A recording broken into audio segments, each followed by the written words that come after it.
Hi guys, just before we start this episode, just want to give you a quick trigger warning. As you may already be aware, this is an episode about mental health, and we do talk about some subjects that may trigger you. We talk about suicide, self-harm, and many other mental health problems that may generally just not be something you want to listen to. And we won't be upset with you if you don't. Just make sure you join us back on episode 4 of Talk 30 to Me.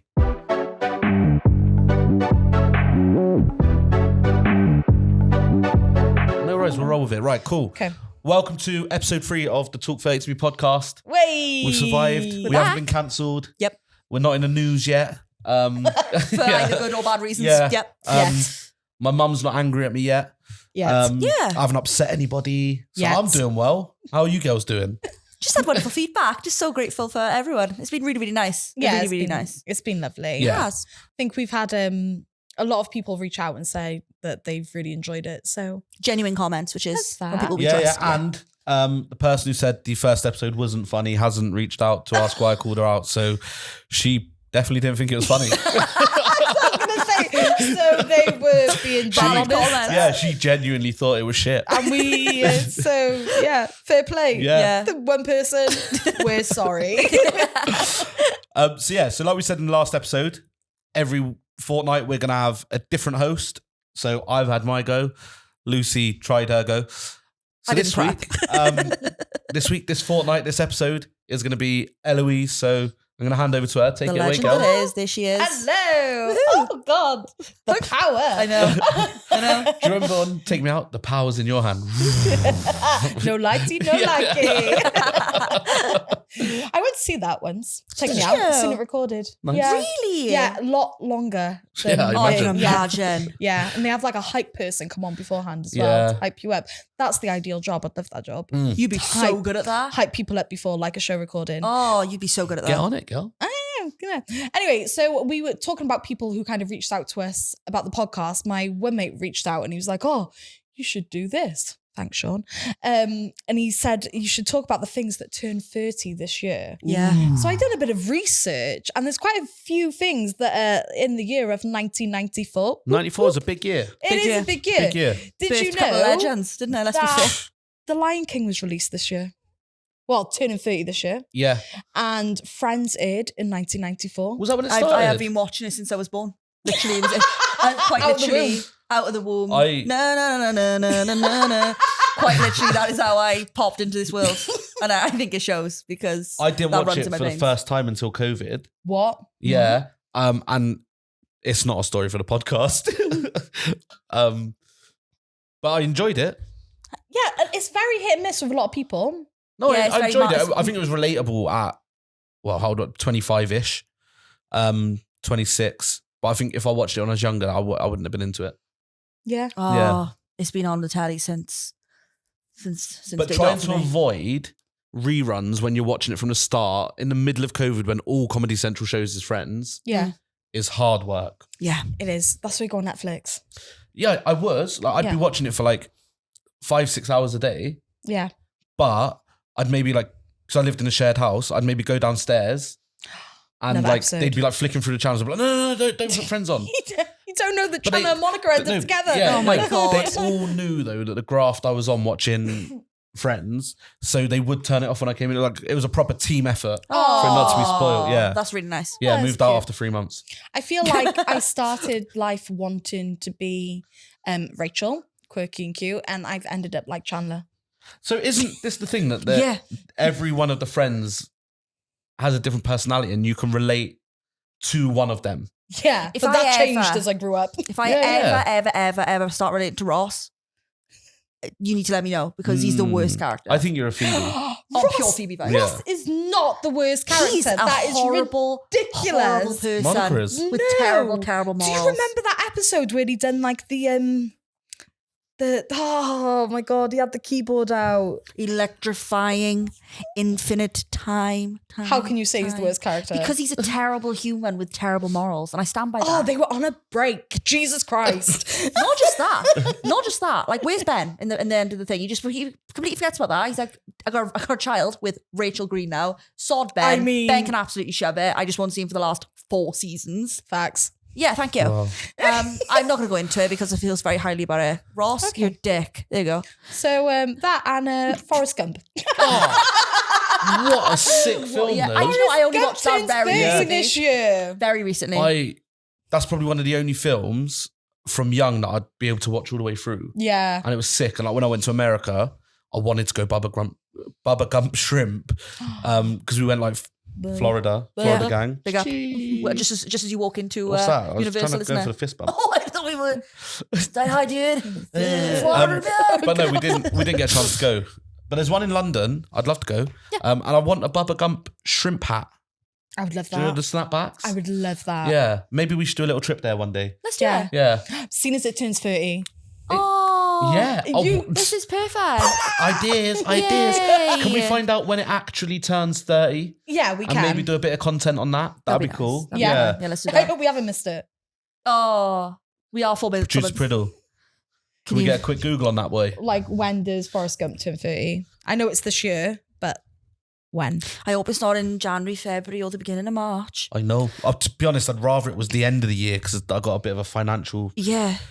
commitments with holidays and that. Do you know So what I mean? if this birthday of Forrest Gump can just Maybe- align with our... maybe we'll I'm going September. November. Okay.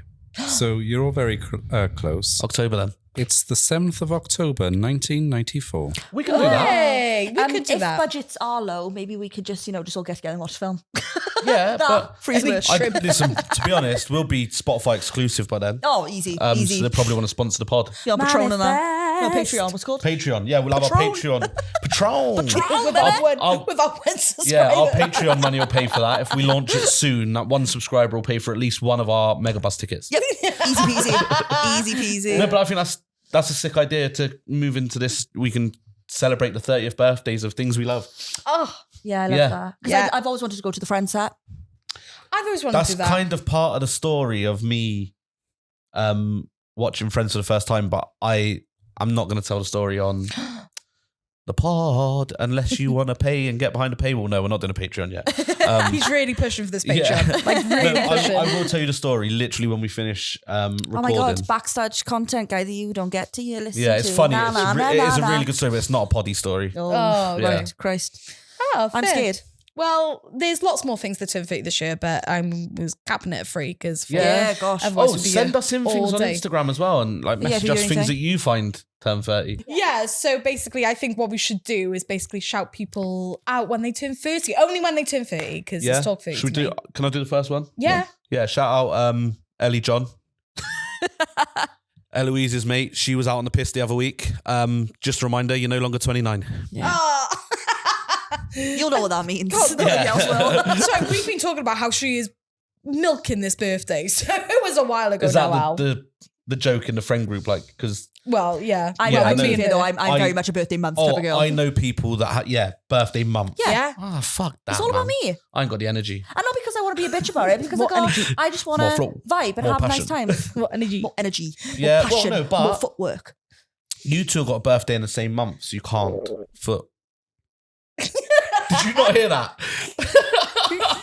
That's staying in. That's I've been wild. sat next to this right for hours. Do you know what? Certain times you come across content that, you think, yeah, that needs to make the bin, but Yeah. that one's staying in. Yeah, Oh, that's, yeah. I Your stomach grumbling. Sign I that think off. I give If it approval. we can have a grumble count, and that'd if be that great. doesn't- A grumble count. If Yeah. that's not audible in the edit, I'm certainly adding a sound effect in just to My maximise mum's that. probably got a video of Magic meowing somewhere. Oh my God. On a serious note, right? Charlie's mum, we just had a very, very sad phone call. Charlie's mum, No, I'm laughing. You can't. No, It's not Lucy. funny. Go on. it's really not funny. No, it's and if not. you're laughing, that's on you. No, All right? I So I want a did, little bit of ice did just take a sad while I phone gave call. an in memoriam speech Go to on. Magic, the 19-year-old cat. 17 and a half. Charlie's disputing the age, but at the end of the day, it's night. So iced for 5 minutes Yeah. and let's just have a moment of silence for Magic. We're a beautiful family cat, been in your family for many, many Yeah. years. And I beg you to stop smiling about it. I'm not smiling. To be fair, and this is gonna segue lovely into kind of the podcast. Seg away. It wasn't nice to obviously have my mum crying down the phone to me. Yeah. But like we're quite a stiff upper lip family.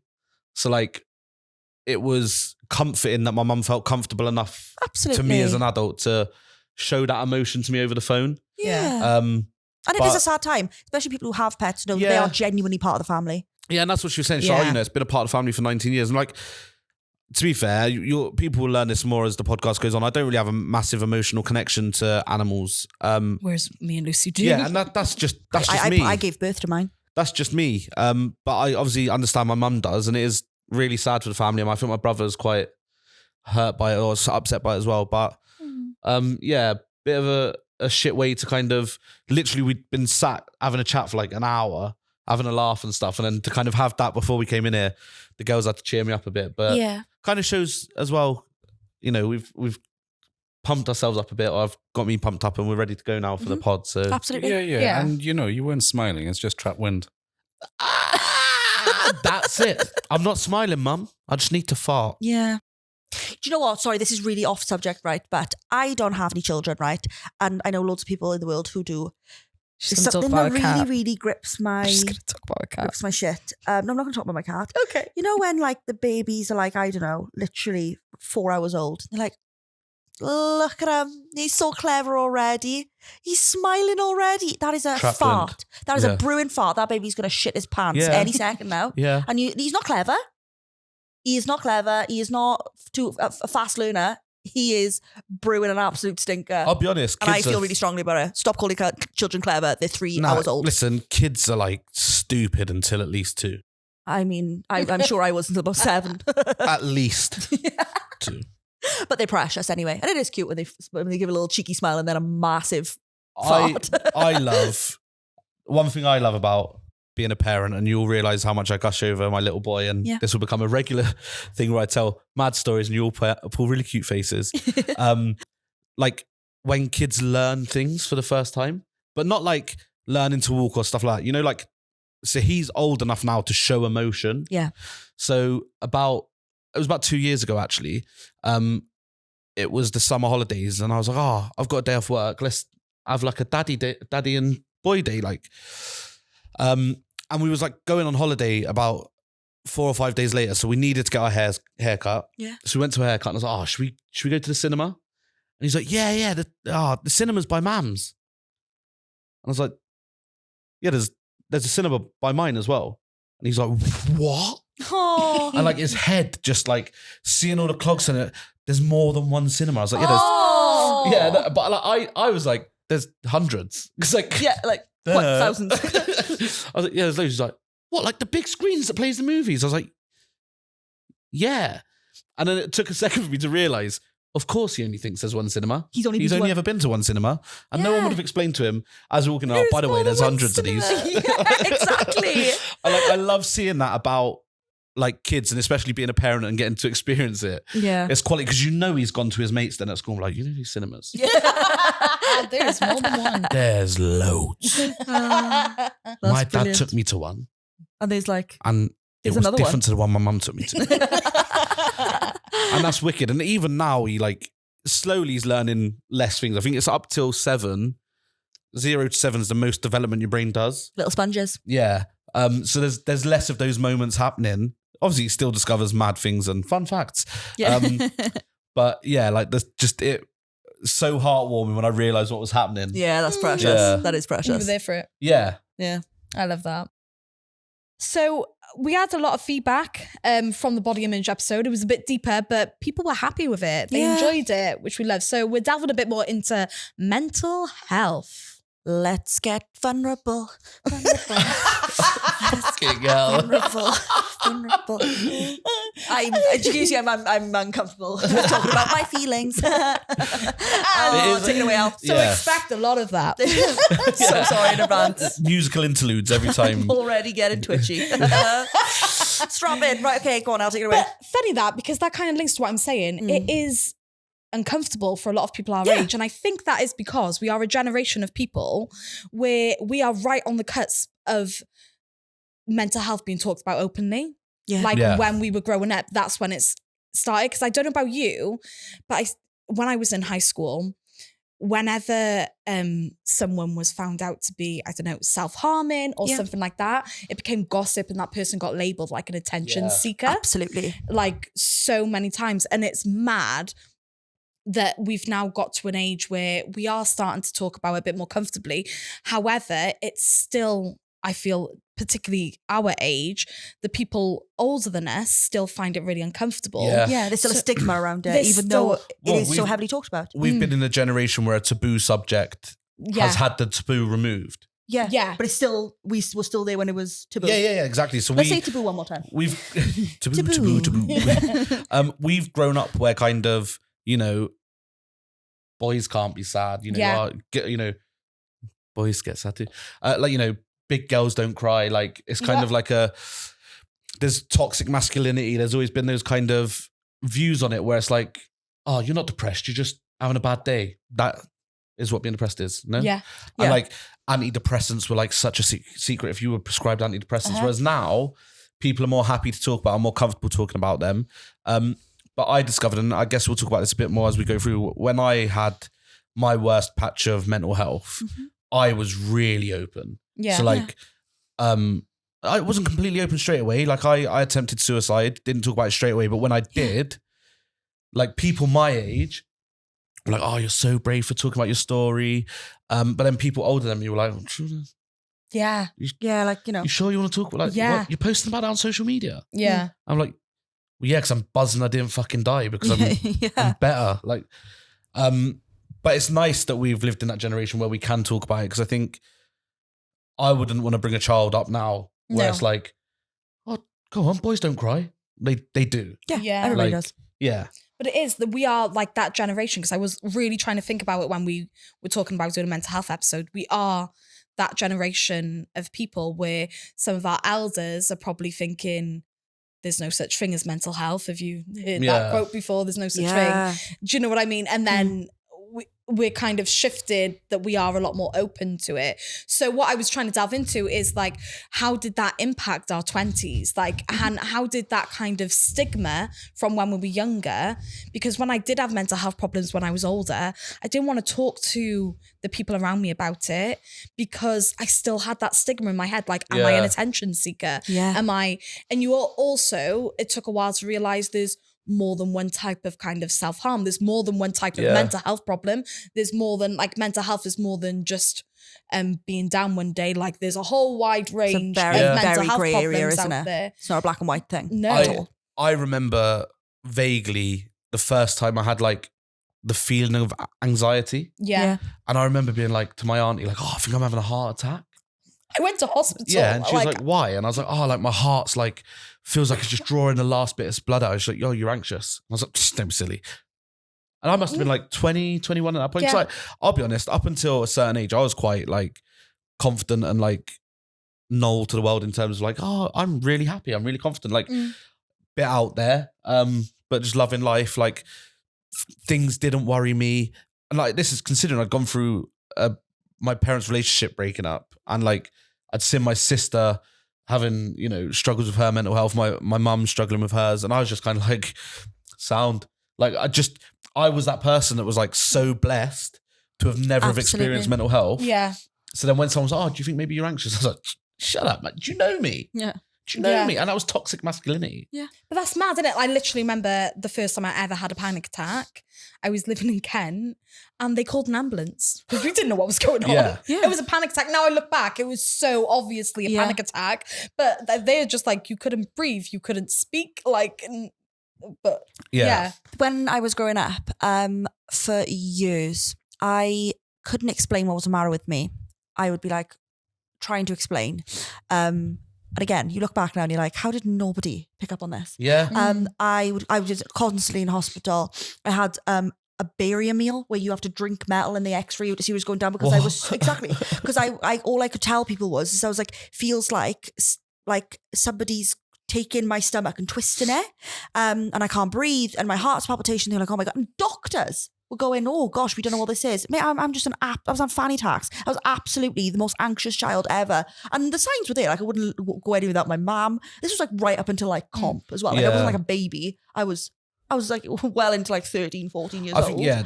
And how nobody picked up on that. No yeah. adults around me, except for one adult, which was my aunt, and she kind of worked out what was going on and gave me like these little like cute little techniques that I could use. That I know I think back and I'm like, oh my god, I was just a little anxious mess, and yet I was drinking metal and getting X-rayed because everyone was like, what is going on? I was having panic attacks. Like that's what it was. Well, mental. That's kind of like I'm going to kind of contradict myself with what I just said, but like when I was growing up, I was like, I wasn't sad about things, but like my mum would always say like I was a really angry little boy. Or, you know, or young man growing up. Like I was just angry at the world. The world had just kind of fucked everything over. But I was angry. I weren't sad about it. I was just like, fuming. Yeah.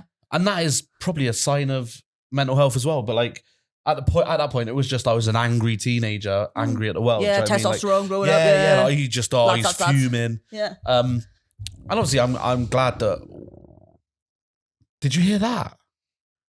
He sounded like his body was shutting down. It sounded like do you remember? Do you know in the cinema?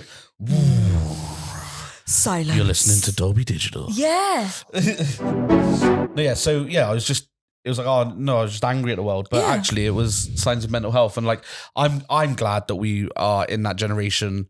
I think we're quite in general a game changing generation. Absolutely. Where like there's been a lot of stuff that in our lifetime and in our kind of growing up period has become more acceptable, you know, sexuality, you know, even like racism's been not removed, but like there's a lot more attention on when people are being racist. Yeah, you know, and standing up for the people stand who up for the right thing. Absolutely. And just there's so much more awareness in our kind of generation. Yeah, absolutely. Like when I said earlier about me being like uncomfortable, I meant talking about my own stuff. If somebody else around me is struggling, I'm the first person to be there for them and talk about it and get, you know, open up about it. And people can tell me anything. You know, I was just being a... No, it's true. Like, and you girls earlier were like, "Come on, child!" Like, and you're like, "Well," Elle was like, "Should we cancel the recording?" That would have been like, fine. Yeah, and it would have. But I was like, "Nah, it sounds like so." Yeah, would have done. Yeah, appreciate you girls. Yeah, every day. Yeah, and I think particularly with these topics because I think like you know, we are in a generation.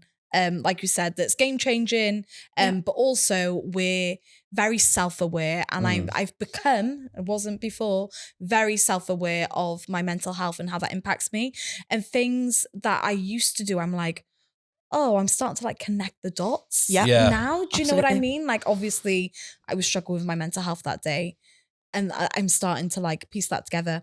But I still feel like even in our generation now, we're definitely a bunch of people who struggle with sometimes reaching out for help and admitting that we need help. And I have been a person who does that as well. Like I struggle to, but you know, most of the time it's because I can't put it into words. Yeah. Do you know what I mean? Yeah. I could be breaking down and people around me can see that, but I can't. And then I see it when it's almost like too late and I'm at my absolute rock bottom. I tend to overcompensate, I do. If I can feel myself going, I overcompensate to the point where it's very noticeable, and that can be annoying. I'm annoying. Yeah, you're not annoying. I am. It's fine. You can admit it. You spend every hour of every day with me. I'm quite an annoying person. I get that. Do you know? Like I feel like sometimes, like even when I was promoting the last episode, I was like, "Oh, you might think I'm an annoying knobhead, but like I'd really appreciate if you listen." And it comes back to self-deprecation. Yes. Of like, I love how you've mastered that word now. Yeah, it's in your lexicon. Did you hear the enunciation on that? It was absolutely perfect. I haven't said any of them. Deprecation. All together now. 1, 2, 3. Deprecation. That a lot of people fed back was a brilliant bit of the podcast, and I was like, it was natural. Like, genuinely, that wasn't written comedy. The clip of my realization where I'm like, and I'm proper smug about it as well. Proper smug about it. Do you know what I loved about that clip, is you went, seeing everyone thinks I'm thick. And she is. I absolutely am. She is. And that's fine. See what I mean? But I genuinely meant when I said you're a gift that keeps on giving, you did give a lot that time. Yeah. You are the gift that keeps on giving, Lucy. You are. In every best Absolutely. possible Some way. people don't like gifts. You know, some people like surprises and gifts. I'm not everyone's gift. Oh, it's definitely no surprise. Very true. Oh, Bless funny. us. Right. Anyway. Anyway, mental health. But yeah, no, how, going into our 20s, is there anything that we've kind of learned for going into our 30s about how to handle our mental health, or are we still trying to figure shit out? Because I am. I'm annoyingly that it is what it is person now, or I like to think that I am. Yeah. You girls will know, seeing of how I've reacted to certain things in the last few weeks. I'm not the it is what it is kind of guy. I think once I get my head round it, I am. Yeah. Like, kind of like, I won't talk too much about the situation I'm going through in a minute. Okay. But like with what's going on at the minute, I'm kind of like, I know what the outcome's going to be. Yeah. I know that that's what I'm going to do. And I know when I do it, I'm going to be like, well, it is what it is. But I'm sat here stressing about it at the minute. Yeah. But And I think that sometimes though, you just gotta stress about it. You gotta get out your Yeah, system. I think like, If you're not 100%. that person at that time, if you, and we all want to be, it is what it is. I'd love to be a Yeah. chilled, cool, mysterious person in the corner room, but I'm scatty. So if I'm gonna react to something, I'm gonna react, and everyone I around think- me is just gonna have to deal with it, I'm afraid. And then you'll just help me out later. you'll be able to agree with me as well. Like, I've spent a lot looking into ADHD the last few years, Yeah. just kind of as I've got older, understanding more how it affects me and the different levels of it. Because at first you do think it is just you being batshit crazy in school or being nuts at work or like being a bit unhinged. But when you actually look into it, it's like there's a thing called emotional deregulation. Yeah. So like, well, for example, when my mum sent me the picture of the cat with like broken hearts, I've just rung her like, dead, yeah? And I can vouch that's exactly what he said to his mother. Exactly. And I didn't mean it in that heartless way, but like that's just how dead, yeah? Yeah. And that would literally be the same if someone messaged me about like a family member. Yeah. I'd be, obviously depending on who the family member was and the relationship, I'd be like, oh shit, but I'd be, they're dead, are they? And like I would be able to deal with such bad news like that. Yeah. Like, But then something teeny tiny will spiral you. but like, yeah, something like this where I know there's an outcome and I know it's going to be sorted. I'm like, oh, Yeah. God, like, and it's just such mad, like, even like I can be given a bit of like feedback in work. And while I'm like, oh yeah, sound, take it on the chin, I'll be sat at my desk then beating myself up over it. Stressing. And it's like, Yeah. am I going to get sacked? Is this going to happen? Is that going to happen? It's like, well, no, we've had the conversation. Everything's fine. Yeah. The resolution has been given to you. Or- it's under the bridge. Yeah, like, and just a shout out to Dylan who's listening, made it around about 25, 30 minutes without mentioning her. When like me and Kaylee are talking about something and then like I'll message her, she won't message back straight away, which is fine. normal behavior. Like, yeah, it could be a couple of hours because she's busy. And like the whole time we've been together, like that's normal. Like I could go and not reply to her for hours. But then like I'm like, oh, have I pissed her off? Nah, she's looking after her kid. Yeah. And then She's like working, yeah. then she replies and I'm like, oh, sound. And like You've then overthought I about overthink something so much. that but if the you massive thing. But if you just sat, if you could just get out your own head for a second and think, well, is there anything that I've said that would piss her off? No, No. chill. Yeah. But you can't. But You physically can't. Like also, I'm the one that sits there when like she might be having a rough time in it, and I go, Yeah. listen, if you can't fix it, don't stress about it. Yeah. And if you can fix it, there's no need to stress about it. And I'm like, what a wisdomful guy. And then I'm in a situation, I'm like, oh fuck, what am I gonna do then? Like, Yeah. And I'm stressing about it. you can give the advice, you can't take it. Yeah. I think that's the way with everything, though. Like, you can, it's hard to practice what you preach. Absolutely. So hard. Amen. Really hard. I can give the best advice and You not. do give really good you give advice. incredible I advice. do not apply it to my own life. No, you don't. whatsoever. You don't. And I love that about you. Yeah. And this is why I've begun doing this to like the people that I love around me. If I can see them not taking advice that I know that they would give to me, I just say, what would you say to me? You've And- never and- done that to me. I don't give you advice. So, You can take it off me anyway. No, I'm only messing. But no, what would you say to me? Yeah. Well, I tell you to do this. Well, exactly, then do it then. And it's Yeah. tough love. And you got to do it because you know in the long run it's the best for them. do you have that one person in your life, maybe more than one person, but like have you got that one friend and like it's a purely platonic friend, yeah? Yeah. That anything they say to you, you're just like, yeah. And you listen. Yeah. Like, and you just wish like, I wish I had that mindset. Yeah. I'm thinking of someone and I hate that I'm thinking of them because they're going to be smug as fuck that I'm thinking Yeah. of them. That You going to shout them out? Should we name them? Oh. Should we name our people? Name them. Go on then. Go on, you first. So, you know what? It's a few people actually. So I would be Yeah, here for I've got a while. handful of people. I've got a hand. There's like a core group of people that I have, who could absolutely give it to me straight, and all my friends all have very different purposes in that and different approaches. Yeah, it's like I got like a certain friend that if I want him to completely agree with the unhinged thoughts that I'm having, and I know they'll agree with me, even though what I'm doing is wrong, I'll go to that friend. Or if I want pure, solid, just unfiltered, honest advice, I've got my people for that. Yeah, I think I've also got friends though that will blow hot air up my arse all day long, and I don't judge them for that, and they're still my mate, but I just know. And I will have deep conversations with them, but I know I'm leaving that conversation like, you're full of shit. Like, all that advice you've just given me. But you know what? I feel great. Yeah. Thank you so much. Nice one, but I ain't listening. Thanks for telling me I can walk on water. Yeah. I absolutely can't. Yeah, literally. Like, and Like little some cheerleaders. of my closest mates, and I hope none of them overthink now that it's them, but like, we will sit and have a really deep conversation, and then I'm like, fucking mug. Can I just say though, because I know this person will definitely overthink it, Bella, it's not you. Aww. Not you, Bella. Not you, Bella. She's the one that I said about in the last episode that said about doesn't matter how many times you start. Oh. And then I said to her, I was like, wise. have you listened to the pod? She's like, no. I was like, You got a big shout out, Bella. maybe you should listen to episode 2. and then I played it to her in her kitchen while the boys, her stepson plays with my boy. They were playing. I played her like literally just a snippet where I mentioned her, and she was like, "Oh," and then since then has listened to the pod. To be fair to her, Yay, so shout out this to is Bella. a test now to see if she listens to episode 3. Okay, there you go, Bella. Okay. So yeah, no, I would agree. I think I have different friends for different purposes. I have the friends who will tell me what I need to hear. I have friends who will tell it in a nice way. I have friends who will tell it in a brutal way. But I also have friends, and I turned around to another one. I was actually speaking to him earlier, and all he said to me was, "Yeah, shit." I was like, thank you. That's all I fucking needed today was someone just to tell me it's shit. And sometimes I don't. Sometimes I do need solutions. And I know that's frustrating, particularly for the people close to you who are trying to work out what you might need that day.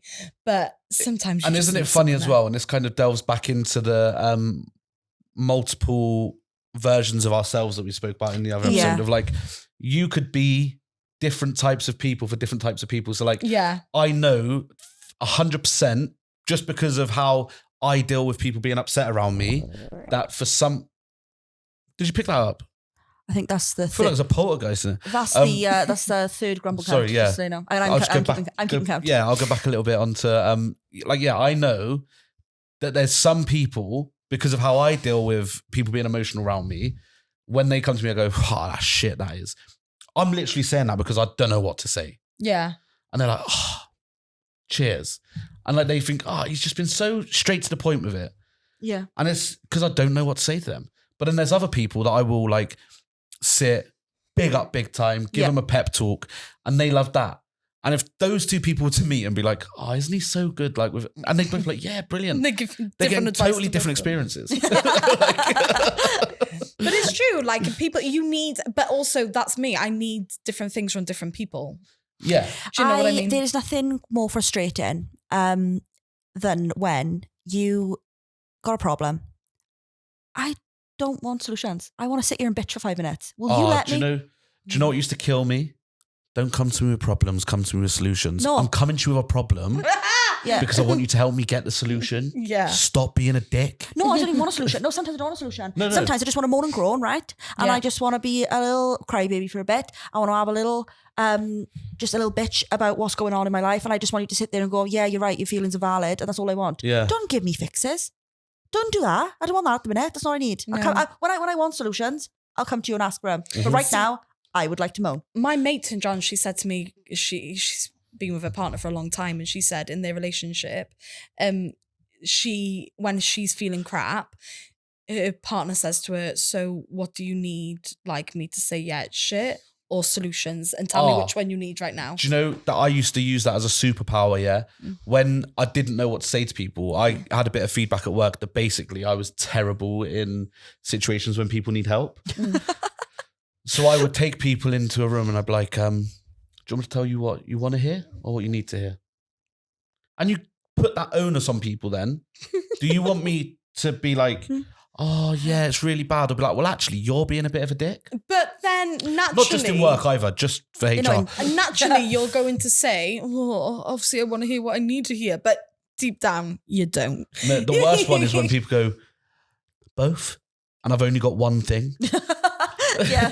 How do I fluff up the other one? Yeah. Yeah. That's usually a shit sandwich, isn't it? Yeah. Oh, the classic shit sandwich. Yeah. You look great today. Your eyebrows are a bit off. I really like that t-shirt. Perfect. You've used that. When Lucy turned up earlier. I had quite a lot of comments today. I had to change my hair several times because I had Skrillex. God forbid I have a side part. Your hair has changed like 5 times since I've been because here. I've I had like so the much- little Flixby ear. Yeah, the high High pony. pony. That was my Ariana favourite. Grande. Well, there was just too much of my face. Ariana Grande, fuck off. No, the ponytail, you dickhead. I Oh, I don't was think gonna I'm looking say, like a Jesus Christ. Christ. You're much better. Oh my God, thanks. Yes. Wednesday Adams / it was Wednesday Black Adams. Sabbath. I've had Skrillex. It's Charlie Tonight will be the defecating night. on you again. Yeah, it was pure emo. Well, Oh, hello. don't, because that's my main playlist. We all know I'm an emo tart, but yeah. So if I want to get my side fringe out, right, just let me. Shut Do up. it. Listen. Because Tonight will be the night that I will fall for you.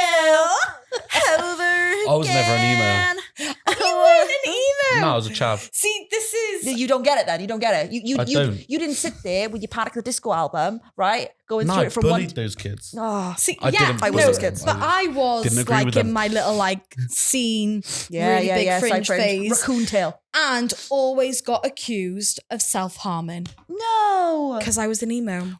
Oh. What'll be really interesting is when you meet my friend in the next episode and we talk. So she'll probably go over a period of time when we kind of met first properly was when she was gigging, like she was like doing music. We were about 15, 16.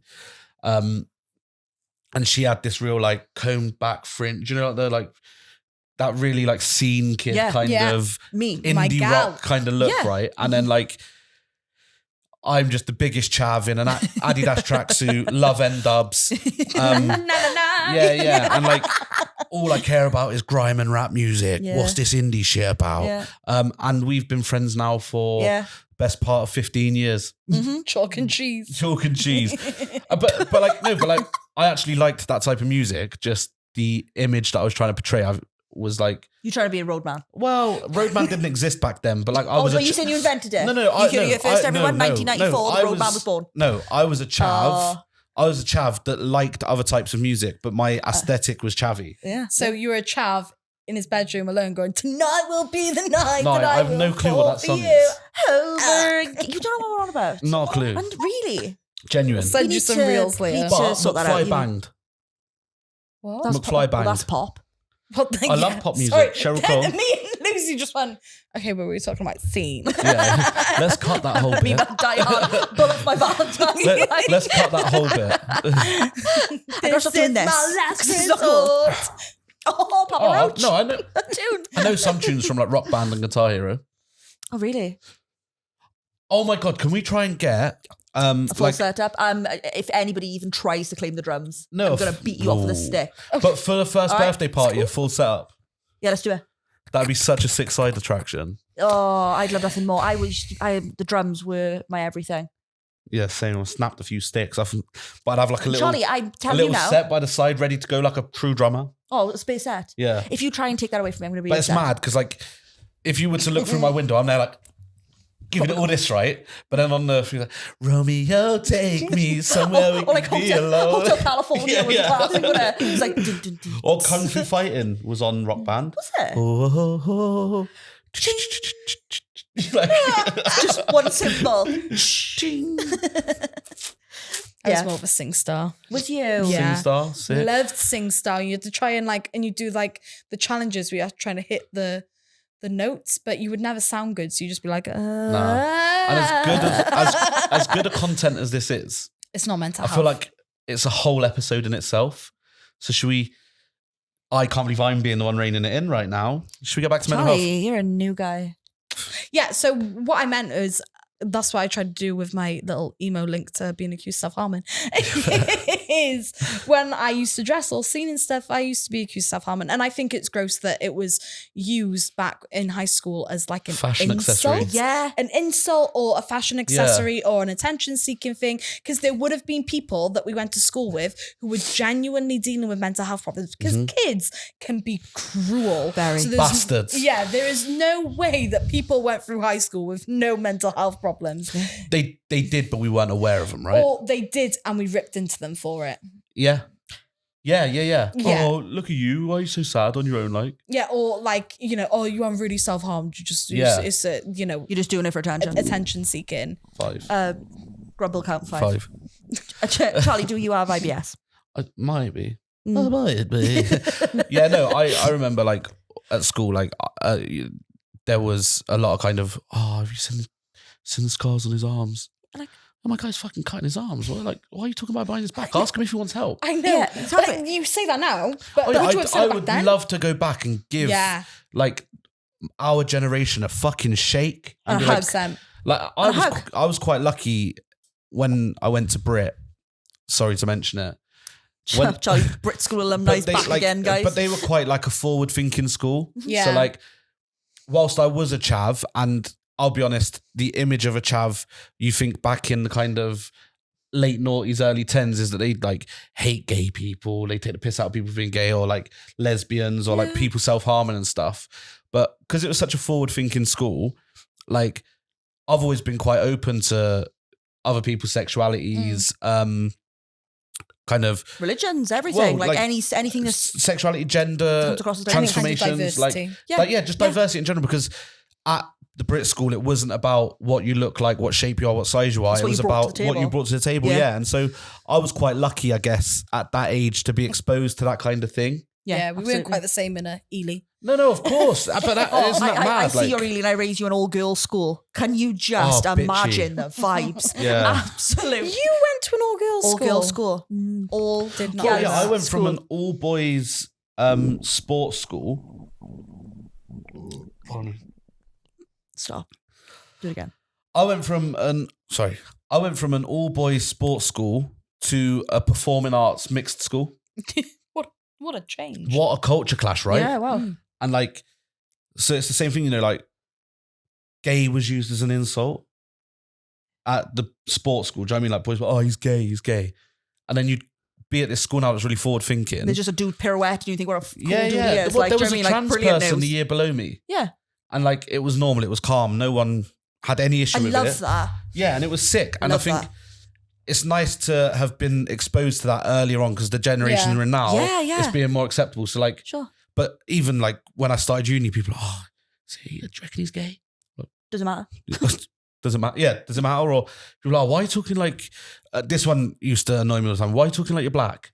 Sorry, I didn't realize that a colour had an accent. Yeah. Like just shit like that. I was so glad that I was exposed to the acceptance of it earlier on. Yeah, absolutely.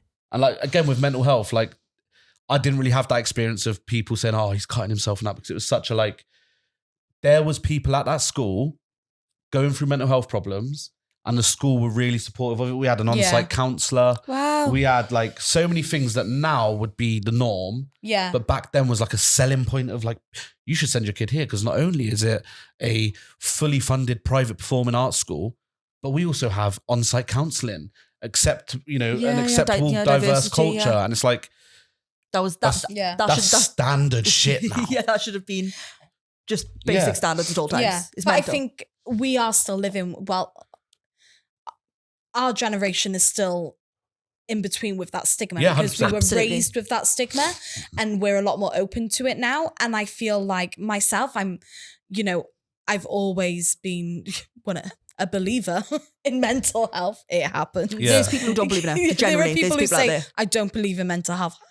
How can you not? When I suffered mostly from my biggest bout of mental health Yeah. was from a traumatic experience. You know, I went through a rough breakup, Yeah. and that led me to having negative mental health. But I was lucky, for want of a better phrase, that when I was going through my worst and darkest moments, mental health was being spoken about more. Yeah. And people were more open to it.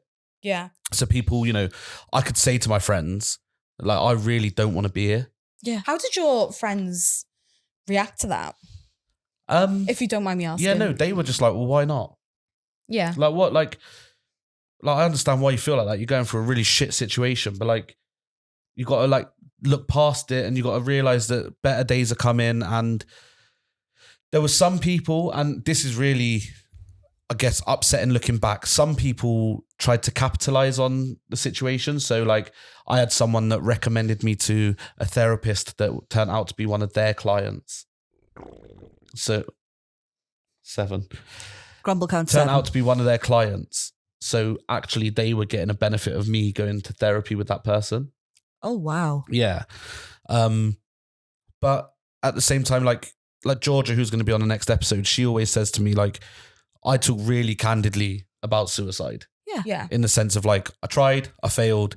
It's fucking funny what happened, because I picked the busiest road I could think of, drove down it, and not a single car came. And I'll always say it in that really candid way. And then she'll go, but Charles, I'm glad no cars came. Yeah. Yeah. Yeah, And then exactly. like, That was, we have, yeah. and she like, annoyingly for you girls, will always cheerlead and be like, you've always been destined for more. Yeah. And if you'd have written yourself off that day, so many great things wouldn't have happened. Absolutely. Yeah. And when I think back, I do think like, fuck, Yeah. mad that my story could have ended there. Yeah, absolutely. And like, I wouldn't be sat here now. I wouldn't have done that. But it's so healthy that I've got a good set of friends that whenever I've opened up about suicide, they haven't gone, whoa, fuck that. They've always just let me speak about it, and always kind of, and I've, you know, even people I've opened up to more recently that I didn't know back then. And I say, oh, like, you know, I will always be open about the fact that I've attempted suicide. I'll always be open about the fact that I'm fucking buzzing that I didn't succeed. And then like, you know, I was messaging someone recently, who will be listening. He's a big fan of the pod.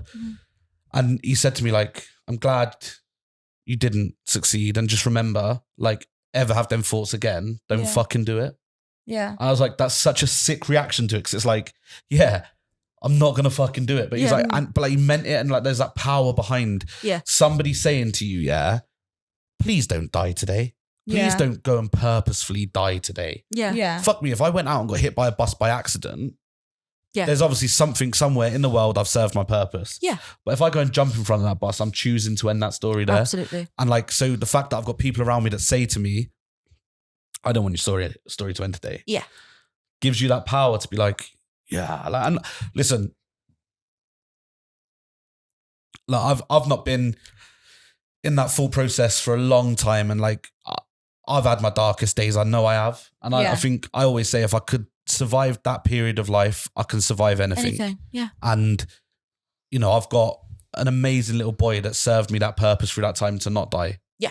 And I know now, I'm strong enough now, and I don't think it's weak to be suicidal, but I'm mentally strong enough now that no matter what stresses me out, no matter what kills me inside, no matter what really upsets me, I still want to wake up tomorrow. Yeah. Yeah. That's like, and I'd imagine when you were going through your darkest time that you thought that mindset would never ever come back. literally. And like, you know, like my mum would say to me, you know, time's a healer, child. Oh, it's such a Like, cliche. It's such a yeah, cliche. and People like, she's saying like- like, well, I haven't got time. I'm sad Yeah, now. and- I'm not good now. Like Yeah. I can't picture 6 months in advance. I can't picture tomorrow. Yeah. And like, she'd be like, you know, you're going to look back at yourself in a year, 2 years, 3 years, and you're going to be like a different person. And I'd be no like, one can tell you it. You have to know yourself. It's not, you know. Yeah. And like, this is a woman who went through a breakdown of a marriage. Yeah. like with 3 kids. I was only doing really like a third of this. And I was like, well, I don't get it. And like, I got a lot of respect for my mum. Not that I didn't respect her before, but I got a lot of new respect for my mum after that. And like, then I've seen people go through similar shit. And I've said to them, it's going to sound cliche. You're not going to believe me, but time's a healer. It is. And they all say to me, I just don't know, I'm going to survive. I don't know, I'm going to get through it. And you will. And I know there's people listening that are probably going through a shit time right now. Yeah. And like, I know there is, right? Because I'm thinking of specific people in my head. And if you think it's you and you want to reach out, I will literally confirm to you that I'm thinking about you in this moment. Mm-hmm. You're going through a shit time. You're going through probably one of the hardest times you'll ever go through. Yeah. But I promise you, Like, at the as end of the hard tunnel. as today feels, tomorrow will feel easier. Yeah. And I think one thing that struck me when you said, like, you know, when you were telling people previously, you know, that you were thinking about this and they were like, why? One of the things I find the most frustrating when I'm in my absolute darkest days is that sometimes there isn't a why. There's no reason Yeah. for us. Sometimes there is no why. It's not to do with anything in particular. On paper, everything can look absolutely bloody dandy. And there is no reason why I should be feeling like this. But I do. Well, and that's still But I valid. think as well, I think that's what spirals me out more, because I, like you said, when there's no reason why, I get angry at myself then, because I'm like, you got everything. There's nothing around you right now that should be bringing you down. There is nothing around you that is negative in your life right now. Why are you feeling this way? And then I get frustrated. I get angry at myself. I'm just like, well, I'm the problem. I've never met someone who gets so angry at themselves the way you do, Lucy. I know. I'm wow, violent. that was deep. No, I am. I guess Well, I really I think that again I is back- self-defecate. That's that's the emotional deregulation, though, isn't it? Like, and I think, like, just to bounce off the thing of like everything will be going so well in your life, like, so I'm 29. Yeah, But, yeah. you mentioned it. Mad. I'm turning 30 this year. Crazy. Like at the back end of last year, so many things were going well for me. There was new beginnings kind of coming left, right, and center. You know, we was talking about the pod. There was so much going on, and on the surface, everything seemed amazing. Everything wasn't amazing. There was a few things here and there not great. Hey. Grumble count 8. There's a few things left and right not happening, but like for, you know, everything was going brilliant. You know, my relationship with my new girlfriend was brilliant. Like, you know, so many new beginnings, the pod, like I said, everything like that. And I got diagnosed with SAD, seasonal affective depression. Really? Yeah. And it's like, I was literally feeling shit because it was cold, it was wet, it was windy. I'd come off the summer where I'd been like hiking the beacons, I'd like climb Penavan loads. Yeah. Like, I was in such a good fit mode, and like my head was in a brilliant place. What's the opposite of that? Because I hate the summer. People make me go out and It's socialise still and that. seasonal And affected yeah, depression. would really like to lie Seasonal. down. It's the seasonal affected. So, so I like, don't like winter summer. but, yeah, like, affected I've always said like, It's not WAD then. Okay. Right. What? Just checking.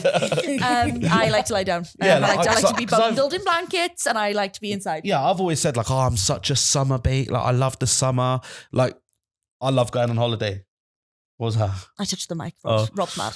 I love going on holiday. Like, every year, me and my little boy go on a week away together, Yeah. and I fucking love it. Yeah. It's wicked. Yeah. Not just because I'm there with him. That's the main thing, and it's wicked. But I'm in the sun. I'm coming back nice, and I feel great. I go climb the beacons all summer. I do all of this, and then the weather starts turning, and I'm like, Why do I feel like so shit? and then I can't see an end to the winter.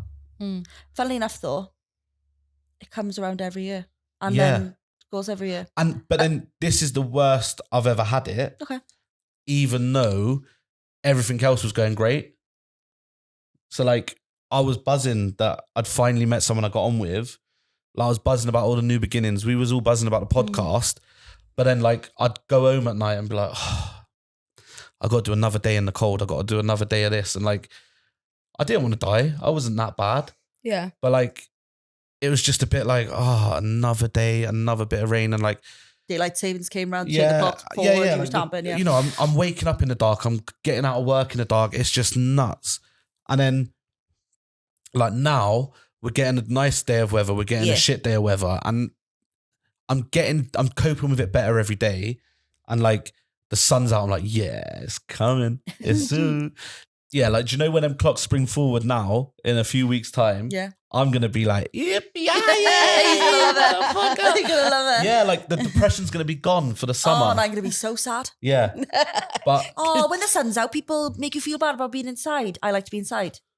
be inside. People like to do things in the summer. Nah, yeah, I love the summer. I really I'm do. the person who's not. I'm not enjoying. I can't lie there in the sun. You know, when people are on holidays, that's not me. When on my most recent holiday, it rained for the first Most 4 recent. days. Oh, Well, did you catch that? Yeah, the most recent holiday. Like Yeah. my girl's jet Not the set. other one. my Yeah. boyfriend brought me 2 weeks in Greece for my birthday. The first like 4 days, it was like storms. And I was lying on a lounger with the rain hitting my skin, doing a full-blown like Natasha Bedingfield moment, feeling the rain on my skin, having a wonderful time. But I ate the sun. I ate the sun. The sun does me in, you know? I like fluffy blankets and I like to be lying down. I've said it 17 times, but I'm just putting that out there. Yeah. So when Yeah. you were peaking in the absolute love in life, as like I said, as it started to get brighter and Yeah. brighter, you were going to be like this. I'm going to be just Where like, are you? You've got you got autumn now or spring? 9. I Grumble Cat 9. I like them all really. That's Oh, good. you just a bundle of joy. Look at you. Look at her No, little face. I prefer winter and autumn, Yeah. but that is because of my leg in the summer. It gets hot, like it's like a suction cup thing, and it gets very hot having an artificial leg in It the hurts summer. as well, doesn't it? Because Yeah. of the rubber. How Yeah. the fuck Yeah. would you know? Because she told I've me told about it. That's Yeah, what the there's gonna be council none. counts for, baby. I am leading this episode, and Yeah. I am taking it back. Have it. Lucy spiraled when your dad died. Yeah. So always anxious, like I said, from a child, undiagnosed anxiety. I said like the warning signs, they were all there. So anxiousness was something that I've always felt, but that didn't necessarily come with any form of sadness at all. It was when my dad passed away that I went into a dark place, very different, and I no longer felt anxiety. I felt nothing. And it was like, it wasn't sad, it was just sinister. Yeah. I had nothing to give anyone for quite a long time. During my dad's funeral, I was banished to the back of the church because I was laughing too hard. Because I am very much a person where, especially in bad situations, I don't want to know about things. So I didn't want a part of anything to do with the funeral. I didn't want to pick no songs. I didn't want to pick no poems. I didn't want to know what was going on. It was all during COVID, so everything was like really shit. You know, we couldn't have like a big thing that he deserved. You know, I just didn't want a part of it. I just wanted to turn up, pay my respects, and I wanted to go home. So I wasn't involved in any of the planning. So nobody thought to tell me that the man, you know, the priest had a lisp. Oh, Now we're it's gathered here all today to celebrate the life of. afif to afif, dust to dust. Don't stand by my grave and weep. Yeah, it was Sick though that you Oh. managed to get Chris Eubank to do the service. Because your dad was a huge fan. massive fan. But yeah, there was a few funny things that went on. What was your dad's name? Gareth Gareth. Everton. I think Gareth was a legend Everton. as well. Everton. And anybody who knew my dad, my dad and my granddad, well, all my family, but my dad and my granddad were these people who No way. were too good for their own good. Yeah. My dad once left my mum in My dad did IKEA. that too.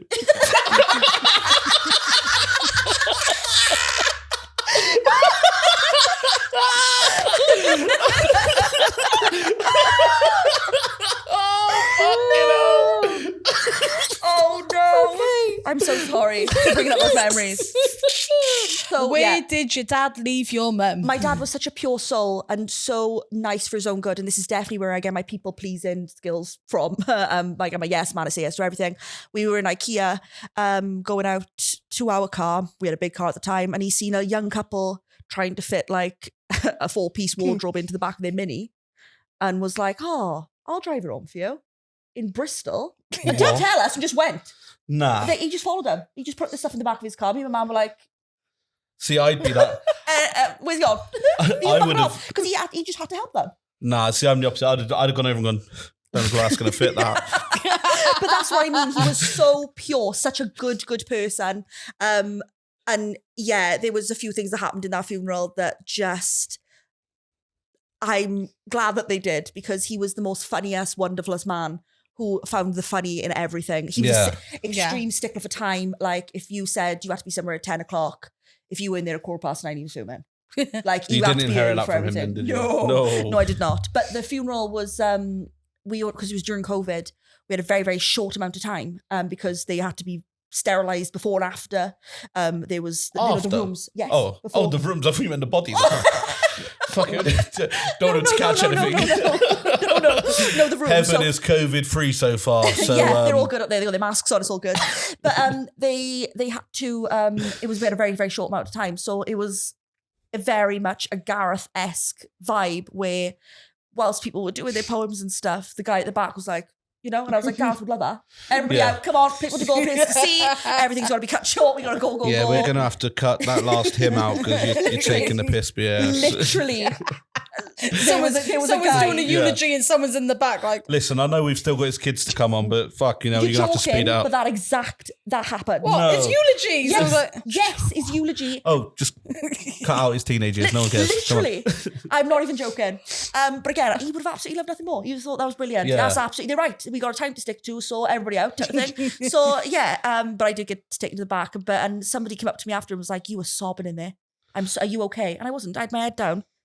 Like this, weak laughing. Me and my cousin and my uncle, like naughty school kids at the back of the church. But he would have loved nothing more. I like to think he was sat there with us. I love that grief does different things to different people. Absolutely, Like, I think it just shows how raw of an emotion it is. oh yeah. Like, and I like that. I like the fact that, and it's one thing I've always admired about you is that you all happily joke about it, and we mean it's no not, disrespect. It's not a funny situation, but Absolutely not, it's a horrific situation that happened. And if I think too much about it, it's the most traumatic thing that's ever happened in my life. But I know how he would have handled it. He'd be probably buzzing that you can get some sort of humor and joy out of it. Yeah, to this day, he's still making us laugh and smile. Yeah, like even when he's not around, And it's just it's like my granddad when he passed away. Gerald, Big G, did he? Was always a bit of a joker. Mm-hmm. And like when the hearse turned up at the funeral. Grumble count 11. So yeah, when the hearse turned up at the funeral, they kind of reversed it in. And like they were taking the flowers off the car and stuff. And one of the, what are they called? Funeral directors. Yeah. Took this like wreath off and tripped over, and like the fucking wreath went everywhere, right? And we all laughed and went, do you know what? He would have laughed at him tripping over, would have gone, watch your step. And also would have gone, see, told you, them flowers, fucking waste of money. You could just see how they would react to it. And I just think we've meant like... sorry, Charles, sorry. To bring it back round to mental health, I guess, and the grief, is that like, even in your darkest moments, even in your saddest moments, and this is why I love comedy so much and why I love humor so much. Yeah. There's always something that will put a smile on your face. Yeah. And it's the same thing of, even when I was at my darkest, I'd still go and chill with my mates sometimes and have such a fucking good time. Yeah.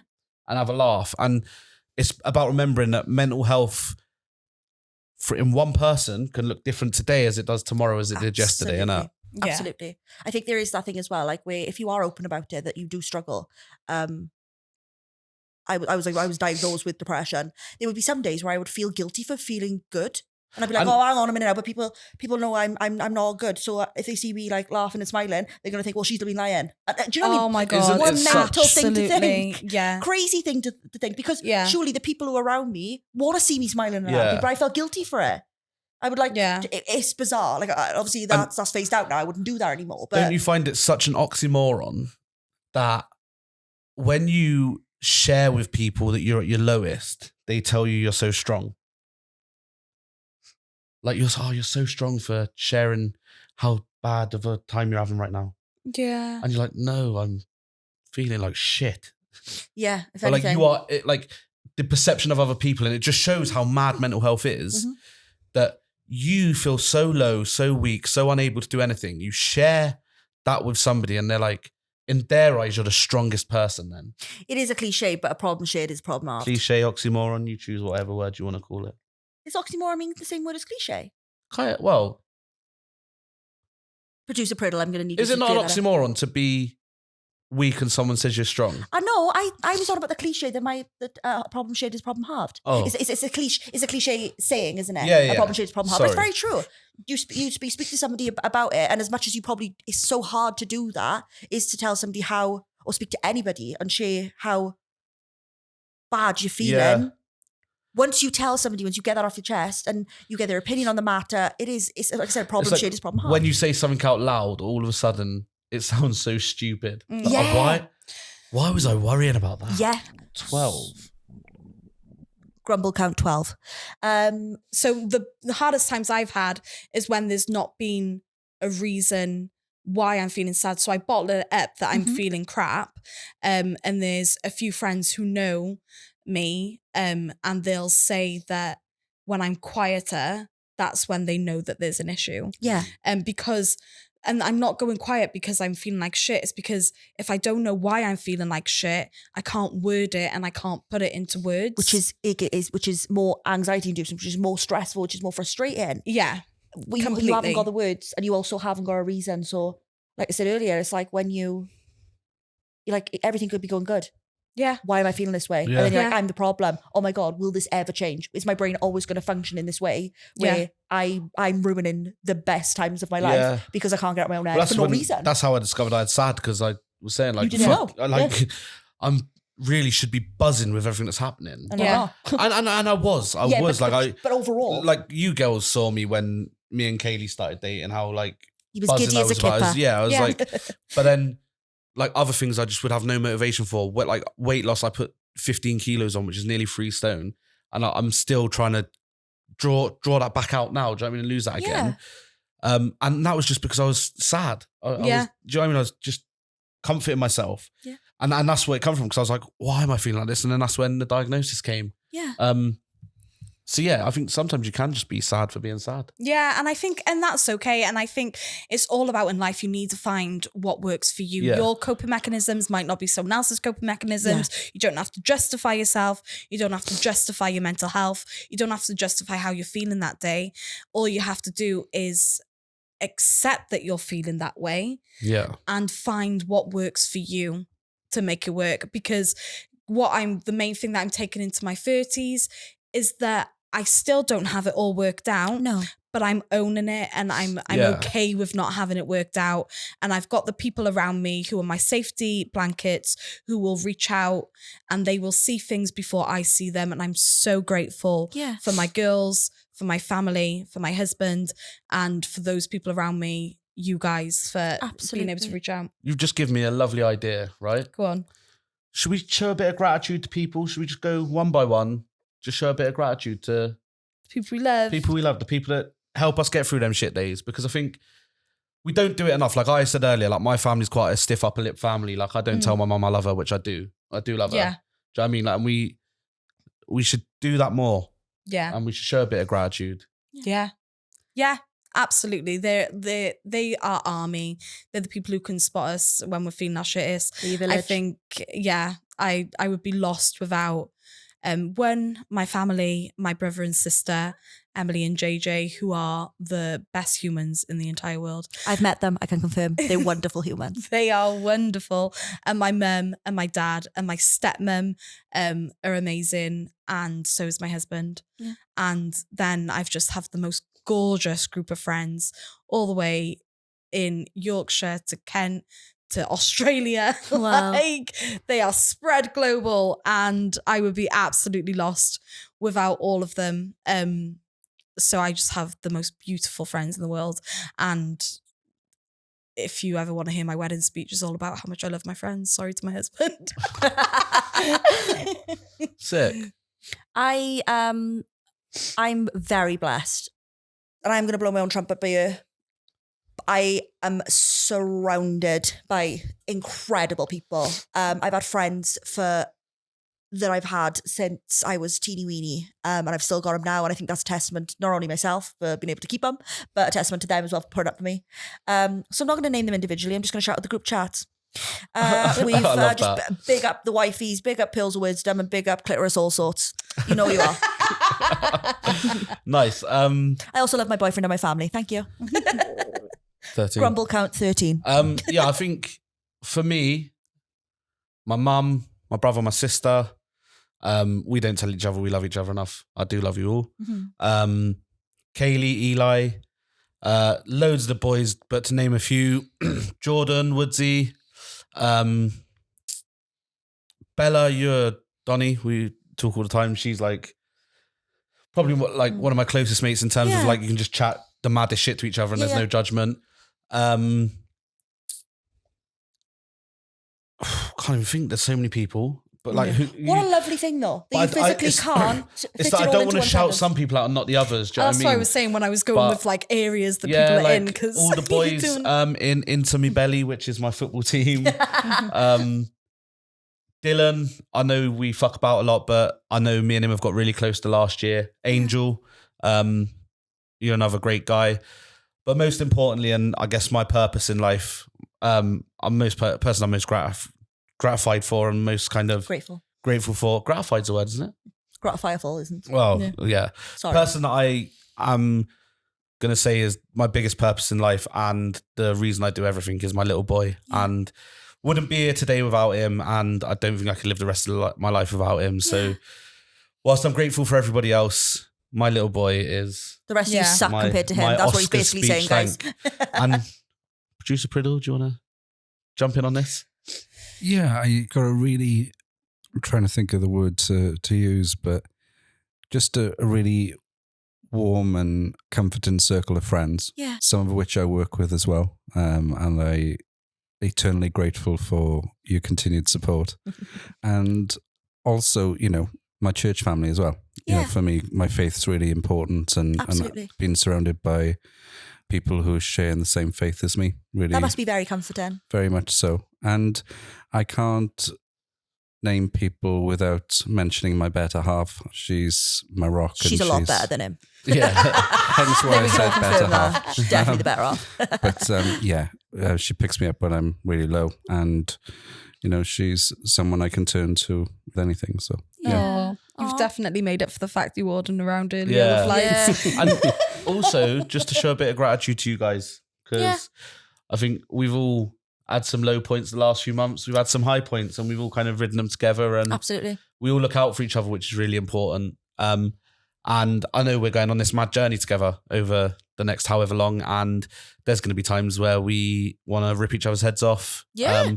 There's times where we don't. And, you know, there's no other people, like I've said before in other episodes, that I would want to do this with. I think the small amount of time, it's not even been small, it's been about 6 months, 7 months now that we've been working on this. But like, you know, the time we've spent together working on this has been an amazing time. You have, for me, been there when I've needed a bit of advice on a mad situation or shit situations that there's nowhere else I can turn to. Yeah.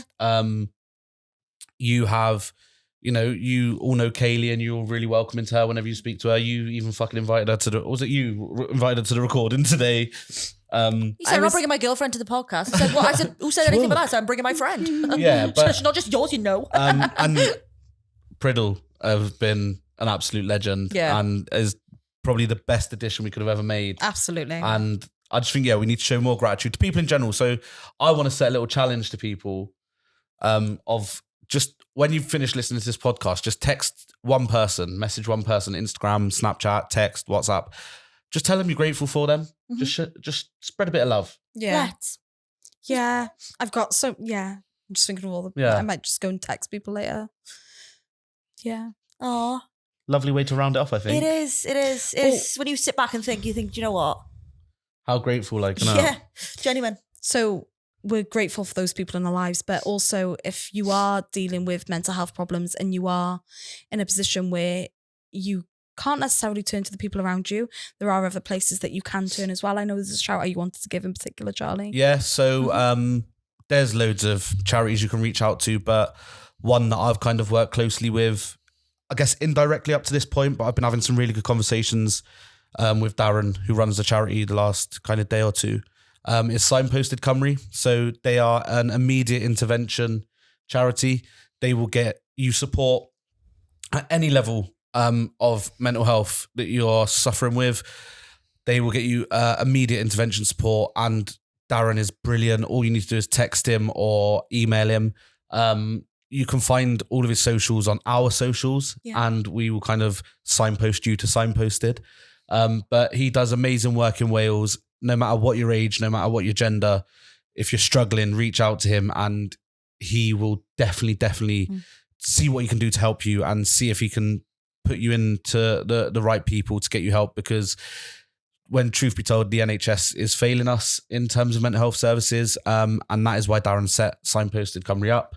And now he is providing the support. I know we're going to try and do some work with them at some point, more on that when we can. But if you're suffering, reach out to Signposted Cymru. If you're not suffering and you just want to support a small charity that every pound could save a life, please give whatever you can to Signposted Cymru. I know for my Secret Santa this year, I was in 2 Secret Santas, and I asked both of them to donate to Signposted Cymru rather than get me a present, because I'd rather that money be spent giving someone the help they need. And I never know, I might need Signposted Cymru's help personally in the future. So please, please, if you can, reach out to Signposted Cymru if you need their help or to support in any way. If you feel like there isn't anywhere to turn to, there is. And I think when you can feel really alone, and it might seem really daunting to reach out to somebody that like you have no idea who they are. They're just, they're a charity, they're a company. I've never spoken to them before. That's what they're there for. And as daunting as that can be, and as scary as that can be, and as sometimes you might feel a bit stupid for doing it, it's worth it. And I would. And Darren is just like I say, I've been in the presence of Darren quite a few times over the last kind of 5-6 months, and he did this advent calendar challenge over Christmas. He climbed Penavan for 26 days straight. Oh my God. Not straight, like once a day for 26 days. To raise awareness. He climbed to Mount Everest Base Camp.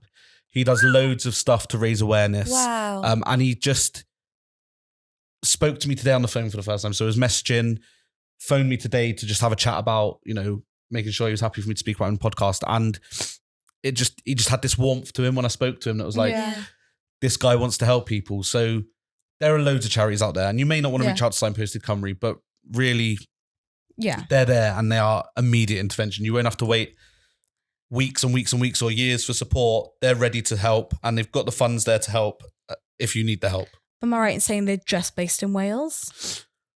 I believe that they are just based in Wales. I will double check and get that confirmed. And if they're not just based in Wales, we'll cut it out. But ask me that question again quickly. No, you don't have to. I was going to say you don't have to potentially cut it out, but just saying there are other charities there. Yeah, there's because we're not just based in Wales anymore. Yeah, people. if you're there's somebody in Albania. Yeah, if you're our one listener in Egypt, I don't think Darren can help. I'll be honest. But no, I got people in Yorkshire tuning in here. People. Yeah, I'd say from the name Signposted Cymru. Well, yeah, that's why I was kind of gathering. He is a great guy. And like I said, when I explained about the podcast to him, he was like, sounds good. Get it on there. Yeah, that's good. But I think that's amazing. If you're based in Wales, absolutely reach out there. If you're not, what we're planning on doing anyway, at least I'm hoping we are. Yeah, we're planning on doing is when this episode is released, we will put a post up on our Instagram or our socials. We'll pin it to our Instagram. Yeah, and we'll pin it, and it'll have different kind of helplines that are available there for you to reach out for your mental health. Because like we've said, for whatever reason, whether it's no reason or a ton of reasons, that can happen in life, and you need to reach out to someone just for that extra bit of support, then please do. No shame in it. And I hope as well, you and us be, like I said, as pretty vulnerable today, has made you realise that if you are going through something at the minute, you're absolutely not alone. That there is always people around you might not even know it, who are struggling too, and it's nothing to be ashamed of at all. 100%. Yeah. Join us on the next episode when Charlie. Oh my God, 14 fucking.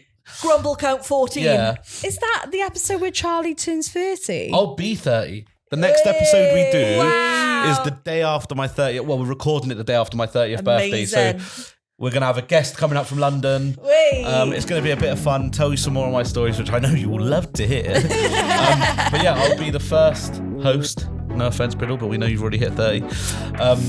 I'll be the first host of Talk 30 to me to Turn Be 30. Amazing. Yeah. So Sounds join us 30 to next me. week and turn 30 with me. So Amazing. yeah, thanks for listening. Thank you, girls. Thank you, Charlie. Never gets old.